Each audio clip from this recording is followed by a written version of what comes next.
Hi, welcome to Reva tasty kitchen. இன்றைக்கி நம்ம பார்க்க போகிற டிஷ் என்னன்னு பார்த்தீங்கன்னா ஹோம்மேட் ஃப்ரூட்டி பண்ண போகிறோம்.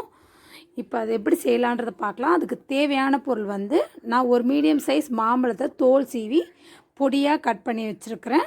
அதுக்கப்புறம் பார்த்திங்கன்னா ஒரு கப் அளவுக்கு சர்க்கரை எடுத்துருக்கிறேன், ஒரு ஆஃப் லெமன் எடுத்துருக்கிறேன். இப்போ வந்து இந்த மாம்பழத்தை வந்து நான் வந்து ஒரு மிக்சர் ஜாரில் ஆட் பண்ண போகிறேன்.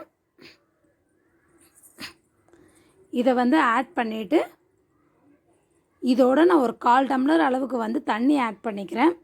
ஆட் பண்ணிவிட்டு இதை வந்து நைஸாக பேஸ்ட்டு மாதிரி அரைச்சி எடுக்கணும். இப்போ நான் இந்த பேஸ்ட்டை அரைச்சி எடுத்துட்டேன். இப்போ அடுத்தது வந்து நம்ம சர்க்கரை பாகு ரெடி பண்ணிடலாம். நான் ஒரு பவுலில் வந்து 1 கப் அளவுக்கு சர்க்கரை ஆட் பண்ணியிருக்கேன்.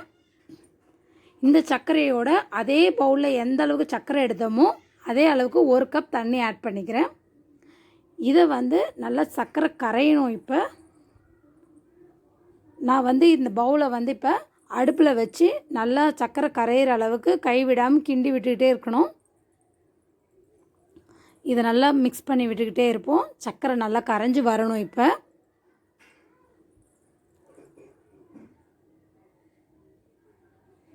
இப்போ பார்த்திங்கன்னா சர்க்கரை நல்லா கரைஞ்சி வந்துருச்சு.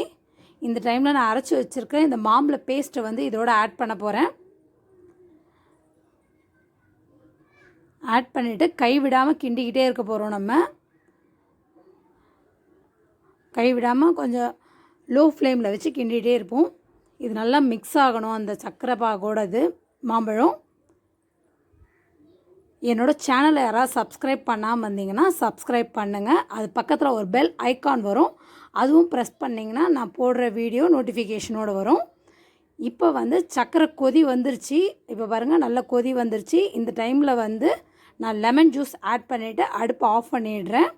லெமன் ஜூஸ் ஏன் ஆட் பண்ணுறோன்னா அந்த சர்க்கரை வந்து அந்த ஒரு மாதிரி கிறிஸ்டலைஸ்டு அந்த பதத்துக்கு வந்துடும், அதுக்காக நான் ஆட் பண்ணுறேன். இப்போ வந்து நான் ஒரு ஃபில்ட்ரு வச்சு ஃபில்ட்ரு பண்ணி எடுத்துக்கிறேன். ஏன்னா நம்ம இன்னும் தான் நைஸாக அரைச்சாலும் கொஞ்சம் திப்பி இருக்கும், அதுக்காக நல்லா ஃபில்ட்ரு பண்ணி எடுத்துக்கலாம்.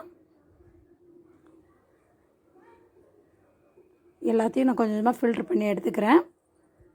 இதில் வந்து நம்ம எந்த ஒரு ஃபுட் கலரும் எதுவுமே சேர்க்க போகிறது கிடையாது. இப்போ பார்த்திங்கன்னா நல்லா திக்காக இருக்குது. இந்த அளவுக்கு திக்னஸ் இருந்தால் குடிக்க முடியாது, அதனால் நான் ஒரு 2 கப் அளவுக்கு தண்ணி இதில் ஆட் பண்ணிக்கிறேன். உங்களுக்கு திக்காக வேணும்னாலும் திக்காக யூஸ் பண்ணிக்கலாம். இப்போ ரெடி ஆகிடுச்சு. இதை வந்து ஒரு டம்ளரில் இப்போ சர்வ் பண்ணிடலாம். இந்த வீடியோ உங்களுக்கு பிடிச்சிருந்ததுன்னா லைக் பண்ணுங்கள், ரொம்ப ரொம்ப பிடிச்சிருந்ததுன்னா ஷேர் பண்ணுங்கள். இதை ட்ரை பண்ணி பார்த்துட்டு எனக்கு கமெண்ட் பண்ணுங்கள் எப்படி இருக்குதுன்னு சொல்லிவிட்டு. இது நல்லா வந்துருச்சு. இதை வந்து நார்மல் மோடில் ஃப்ரிட்ஜில் வச்சுட்டு ஒரு 2 ஹவர்ஸ் கழித்து சர்வ் பண்ணுறப்போ வந்து இதோட டேஸ்ட் ரொம்ப நல்லாயிருக்கும். இதை நான் ஒரு டம்ளரில் மாற்றிடுறேன்.